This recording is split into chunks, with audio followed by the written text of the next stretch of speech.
ፏፏቴ ቲዩብ አክብሮታዊ ሰላምታችን ይድረሳችሁ የተከበራችሁ የቻናላችን ቤተሰቦች፣ እነሆ የዕለቱን ሰበር ዜናዎች ወደ እናንተ ማድረስ ጀምረናል። በቅድሚያ አበይት ነጥቦች። የሀገርን ሀብት የዘረፉ ሌቦች በቁጥጥር ስር ዋሉ። 91 ዘራፊዎች በፌዴራል ፖሊስ ቁጥጥር ስር ውለዋል። የሥነ ምግባርና ጸረ ሙስና ኮሚሽን ኢትዮጵያ ውስጥ ሌብነት ባህል ሆኗል፣ ህዝብ ተማሯል የሚል ጥናት አቀረበ። የምክክር ኮሚሽኑ የተሳታፊዎችን ሚስጥር መረጃ አሳልፎ እየሰጠ ነው ተባለ። ተመካካሪዎች መድረኩን ረግጠው እየወጡ ነው። መሰዳደቡ ይፋ ሆኗል። ድብድብ ብቻ ነው የቀረው እየተባለ ነው። የዋጋ ንረት ፈጥረዋል የተባሉ ትላልቅ የንግድ ማህበረሰብ አካላት ላይ እርምጃ መወሰዱ ተነገረ። 183 ሰዎች በቁጥጥር ስር ውለዋል። የአገው ዲሞክራሲያዊ ንቅናቄ የሰቆጣን ከተማ ተቆጣጥሯል። ህወሓት በደቡባዊና ደቡባዊ ምስራቅ ቀጠና ኃይሏን እያጠናከረች ነው። የትግራይ ህዝብ እንዲጠነቀቅ ጥሪ ተላለፈ። አድማጮቻችን፣ ተመልካቾቻችን ለቻናላችን አዲስ የሆናችሁ ሰብስክራይብ በማድረግ ይቀላቀሉ። መረጃው ለሌሎች እንዲደርስ ላይክ፣ ሼር በማድረግ ይደግፉ። የህዝብና የአገርን ሀብት የሰረቁ ሌቦች በቁጥጥር ስር ዋሉ። የገቢዎችና ጉምሩክ ሰራተኞች የነበሩ 91 ተጠርጣሪዎች በቁጥጥር ስር ዋሉ። የመንግስትና የህዝብን ጥቅም በመሸጥ የግል ጥቅማቸውን በማስቀደም የመንግስትን ገቢ በማሳጣትና የሙስና አሰራር በሚዘረጉ የገቢዎችና የጉምሩክ አካላት ላይ በተካሄደው የተቀናጀ ኦፕሬሽን ከ109 ተጠርጣሪዎች መካከል 91 ያህሉ በቁጥጥር ስር ውለዋል ተብሏል። እየተካሄደ ባለው ኦፕሬሽን 91ዱ ተጠርጣሪዎች ምርመራ እየተደረገባቸው እንደሚገኝ የመንግስት ኮሚኒኬሽን አስታውቋል።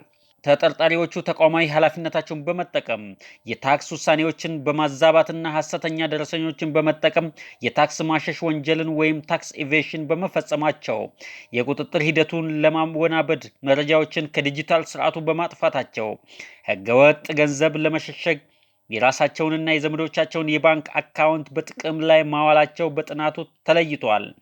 ድርጊቱም ከፍተኛ የመንግስት ገቢ በማሳጣት የልማት ፕሮጀክቶችን የሚያስተጓጉል፣ ኢፍትሐዊ የገበያ ውድድርን የሚፈጥር፣ ተቋማትን እምነት የሚሸረሽርና የፋይናንስ ስርዓቱን የሚያናጋ መሆኑ ተገልጿል። ህግ ማስከበርና ህገ ወጥ የጥቅም ትስስሮችን የማፍረስ እርምጃ ተጠናክሮ እንደሚቀጥልም ተመላክቷል። ይህ በእንዲህ እንዳለ የፌዴራል ስነ ምግባርና ጸረ ሙስና ኮሚሽን ባካሄደው አዲስ የዳሰሳ ጥናት ለሙስና በከፍተኛ ደረጃ የተጋለጡ የመንግስት ተቋማትን ለይቻለሁ አለ። በዚህ ጥናት መሰረት የመሬትና የገቢዎች ተቋማትን ጨምሮ በርካታ የመንግስት መስሪያ ቤቶች ውስጥ ሙስና አሳሳቢ ደረጃ ላይ መድረሱ ይፋ አደረገ። የመሬት አስተዳደርና የይዞታ ምዝገባ፣ የገቢዎችና ታክስ ጽህፈት ቤቶች፣ የኮንስትራክሽን ፈቃድ ቁጥጥር፣ የንግድና ትራንስፖርት ቢሮዎች እንዲሁም የወረዳና የቀበሌ አስተዳደሮች በከፍተኛ ደረጃ ለሙስና የተጋለጡ ተቋማት ተብለው ተለይተዋል። ኮሚሽኑ እንዳመለከተው ከተወሰደው ናሙና ውስጥ 60% በላይ የሆኑት ኢትዮጵያውያን ሙስና በማህበራዊ፣ በኢኮኖሚያዊና በፖለቲካዊ ዘርፎች ላይ ከፍተኛ እንቅፋት የፈጠረ አሳሳቢ ችግር መሆኑን ገልጸዋል ሲል ጥናቱ አሳይቷል። ለዚህ ችግር ዋነኛ ምክንያት ተብለው የተለዩት በአቋራጭ የመበልጸግ ፍላጎት፣ የሥነ ምግባር ጉድለት፣ ግልጽ ያልሆኑ አሰራር ሂደቶች ወይም የተንዛዙ አሰራር ሂደቶች፣ የህግ ማስከበር ድክመቶች፣ ዜጎች አማራጭ በማጣታቸው ሊደርስባቸው የሚችለውን እንግልት በመፍራት ወይም ሊደርስባቸውን የሚችል እንግልት ለመቀነስ እንደሆነ ጥናቱ ያሳያል። የምክክር ኮሚሽኑ የተሳታፊዎችን መረጃ አሳልፎ እየሰጠ ነው ተባለ። ኮሚሽኑ ከትናንትና ጀምሮ በተለያዩ ሚዲያዎች ችግር የሚፈጥሩ ላይ እርምጃ እንወስዳለን ሲል ተደምጧል። እውነታው ግን አንዱና ዋነኛው ችግር ፈጣሪ ራሱ ምክክር ኮሚሽኑ መሆኑን ተረጋግጧል። ኮሚሽኑ የምክክር ተሳታፊዎችን መረጃ ለኦህዴድ ባለስልጣናት እየሰጠ ኦህዴድ በዚህ መሰረት ተሳታፊዎች ላይ ጫና እንዲፈጥር እያደረገ ነው ተባለ። ለምሳሌ ያክል በምክክር ኮሚሽኑ አጀንዳ አስተባባሪ ተብሎ የተቀመጠው ተመስገን አብዲሳ የተባለ ግለሰብ፣ ይህ ግለሰብ ከምክክር ተሳታፊዎች መካከል ማን ምን እንደተናገረ የምክክር ኮሚሽኑ የመዘገበውን ለኦህዴድ ሪፖርት በማድረግ ለኦህዴድ ድብቅ ሴራ ምቹ ያልሆኑ ተወያዮችን በመለየት ወዘተ ከሽመልስ አብዲሳ ቢሮ ትዕዛዝ እየተቀበለና መረጃ እያቀበለ የሚውል ግለሰብ ነው ተብሏል። በዚህ ግለሰብ መረጃ መሰረት ተሳታፊዎቹ ላይ ክትትል እየተደረገ ማስፈራሪያ እየደረሰባቸው ነው ተብሏል። በዚህ ኮሚሽኑ ባስቀመጠው ግለሰብና ሌሎች የኮሚሽኑ አመራሮች በኩል በደረሳቸው መረጃ ኦህዴድ ትዕዛዝ እያስተላለፈ ጫና የሚፈጥረው የኮሚሽኑ ባለስልጣናት ሌሎች ድምጻቸውን እያፈኑና እያሳፈኑ ኦህዴድ ደግሞ የፈለገውን እንዲያደርግ እያገዘ ባለበት ሁኔታ የምክክር ኮሚሽን አመራሮች በሚዲያ ብቅ እያሉ እርምጃ እንወስዳለን የሚሉት ነገር ምን ማለት እንደሆነ ግልጽ አይደለም ሲሉ ታዛቢዎች እየተናገሩ ይገኛሉ።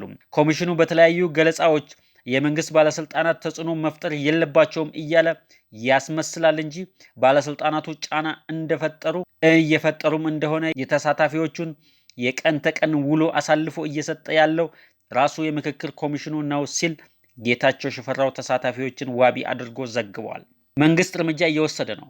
የመንግስት ኮሚኒኬሽን አገልግሎት ሚኒስትር እናት አለም መለስ እንዳሉት የማክሮ ኢኮኖሚ ማሻሻያ ለማደናቀፍ በሚንቀሳቀሱና የዋጋ ንረት የሚያባብሱ አካላት ላይ ጠንካራ እርምጃ መወሰዱን ገለጸ።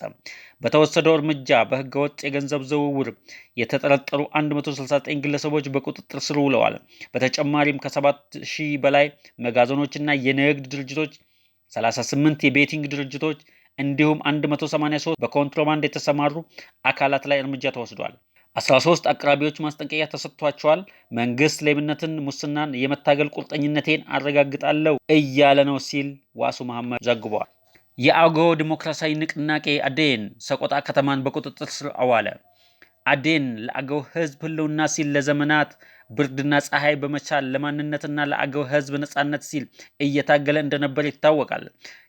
ከ5 ዓመት በኋላ በጨቋኙና በአህዳዊ ስርዓት ተከታዩ የአማራ ብልጽግና ስር የነበረችውን የዋግምራ ብሔረሰብ አስተዳደር ሰቆጣ ከተማን ትናንትና ባደረገው ጥብቅ ኦፕሬሽን የዞኑን ዋና ከተማ ተቆጣጥሯል። ይህ ኃይል ለአገው ህዝብ ነጻነት ሲል ብዙ መስዋዕትነትን የከፈለ መሆኑ ያለምንም ውጊያ የሰቆጣ ከተማን ተቆጣጥሯል።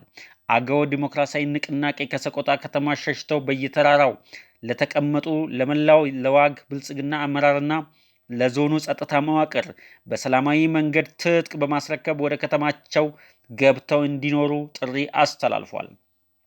የሰቆጣ ከተማ ህዝብ ቤቱንና ንብረቱን ለቆ የወጣ ሁሉ ቤቱ ቢዘረፍና ቢበላሽ አገው ዲሞክራሲያዊ ንቅናቄ የማይመለከተው መሆኑን ለተከታታይ 2 ወራት ማሳወቁን በመግለጽ አሁን ላይ ችግር ከተፈጠረ ኃላፊነቱን እንደማይወስድ አስታውቋል።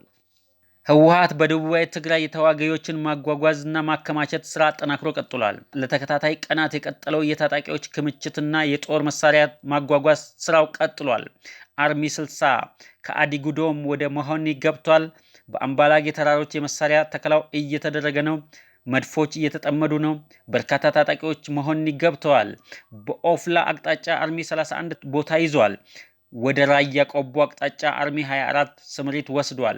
ህወሓት በተሽከርካሪ ላለመጠቀም የወሰነ በሚመስል መልኩ ለሎጂስቲክ አገልግሎት የጋማ ከብቶችንና ግመሎችን እያሰባሰበ ይገኛል ተብሏል። የሚዲያ ተቋማትን አንደርግራውንድ እያዛወረ ይገኛል። ትግራይ ቲቪ ስቱዲዮ አንደርግራውንድ ገብቷል። የሬዲዮ ጣቢያው ደግሞ ወደ በረሃ እንዲሰማራ ተደርጓል። ይህ በእንዲህ እንዳለ አንዳንድ የትግራይ ኃይሎች የጥንቃቄ መልእክት ለትግራይ ህዝብ እያስተላለፉ ነው። ህወሓትና ሻዕቢያ በዛላምበሳ ይፋዊ ጥምረት መፍጠራቸው ተከትሎ በገዛ ህዝባቸው ላይ ሃውዚን ቁጥር 2 የተባለ አደገኛ የቦምብ ጥቃት ሴራ ማቀዳቸው ተጋለጠ። በድብቅ በተደረገው ስብሰባ መሶቦ ሲሚንቶ፣ መስፍን ኢንጂነሪንግ፣ አልመዳ ጨርቃጨርቅ የህዝብ መሰብሰቢያ ቦታዎች ለምሳሌ ገበያ ቦታዎች፣ መናኸሪያ፣ ሆስፒታል እንዲሁም አብያተ ክርስቲያናትና መስጂዶች ላይ ራሳቸው ጥቃት ፈጽመው በፌዴራል መንግስት የተፈጸመ በማስመሰል የሐሰት ትርክት ለመፍጠር ከፍተኛ ዝግጅት እያደረጉ ነው ተባለ። በተመሳሳይ በደቡብ ግንባር ራያ ባላ፣ ራያ ዞብል፣ ዋጃ፣ መረዋና ኮረም መስመር የጦር ዝግጅት እየተደረገ በመሆኑ ከአላማጣና አካባቢው ያለው ማህበረሰብ ለስደትና እንግልት ዳርጓል። ይህን የጥፋት ሴራ በጋራ ማውገዝ አለብን እየተባለ ይገኛል። አድማጮቻችን፣ ተመልካቾቻችን ለቻናላችን አዲስ ከሆናችሁ ሰብስክራይብ ያድርጉ። መረጃው ለሌሎች እንዲደርስ ላይክ፣ ሼር በማድረግ ይተባበሩ። ሰናይ ጊዜ